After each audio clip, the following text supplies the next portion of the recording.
कि वक्फ की प्रॉपर्टी मजहबी प्रॉपर्टी है जो 200-300 सालों से एक बड़ा लैंड बैंक है।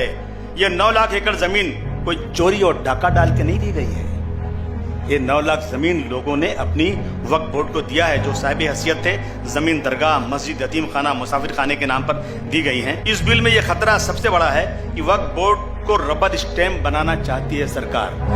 36 कलेक्टर का पावर जिस बोर्ड का है उसको एक कलेक्टर को दे दिया गया। अंबानी के घर की जमीन जिसका सुप्रीम कोर्ट में केस चल रहा है, और मैं दावे से कहता हूं यह जमीन वक्फ बोर्ड की है। जी, इस जमीन पर सर इब्राहिम भाई, करीम भाई खोजा यतीम खाना था। यतीम खाना 1930 में वक्फ बोर्ड की इंक्वायरी हुई, वक्फ की लिस्ट में शामिल है यह यतीम खाना जो 1910 में बना था। मैंने तो कहा था उस दिन ये बिल्डिंग गिर तो नहीं सकती, लेकिन वक्फ बोर्ड के लीजी बनाओ इसको। वक्फ बोर्ड से लीज पर जगह लें। वो अब एक ही हल है कि अंबानी वक्फ बोर्ड के पास आए और कहें कि भाई ये जमीन आपकी है, मुझे इसको लीज पर दे दो, उसका लीज का भाड़ा हो जाए, दूसरा कोई रास्ता नहीं है। लेकिन ये भी सरकार करना नहीं चाहती। वक्फ का कानून यह है कि जमीन हमेशा वक्फ की रहेगी। कल किसी मस्जिद दरगाह को कलेक्टर, किसी का घर, मौलाना साहब ने कहा किसी घर कह देंगे ना तो कलेक्टर साहब की बात ही मानी जाएगी। अहमदनगर में गया था, यकीन मानिए, एक मस्जिद है, पूरा मीनारा है उस पे।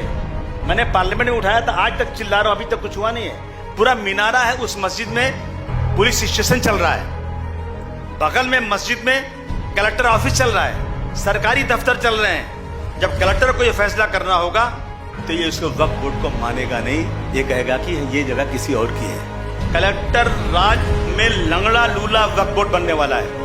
मगर मैं मुबारकबाद देना चाहता हूं कि घमंड टूट गया। 10 साल में पहला बिल वापस गया है। पहला बिल 400 पार कहने वाले 240 पर आ गए। और एक बात खाली थोड़ा सा सोचो, अगर ये 400 पार हो गया होता तो ये बिल पास हो गया होता। बिल पास हो गया होता। मैं बहुत बधाई देना चाहता हूं, मुबारक आप लोगों को देना चाहता हूं। ये कौम के वो लोग बैठे हैं जिन्होंने अंग्रेजों के दांत खट्टे कर दिए थे। ये वो लोग हैं। कब तक बेराव रवा रहेंगे? कब तक मुसलमान तुम अपने फैसले खुद करते रहोगे? मजहब में 5 बार अजान की जाती है।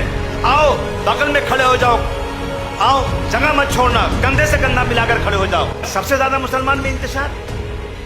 मुत्तहिद हो तो बदल सकते हो जमाने का निजाम, मुंतशिद हो तो मरो शोर मचाते क्यों हो।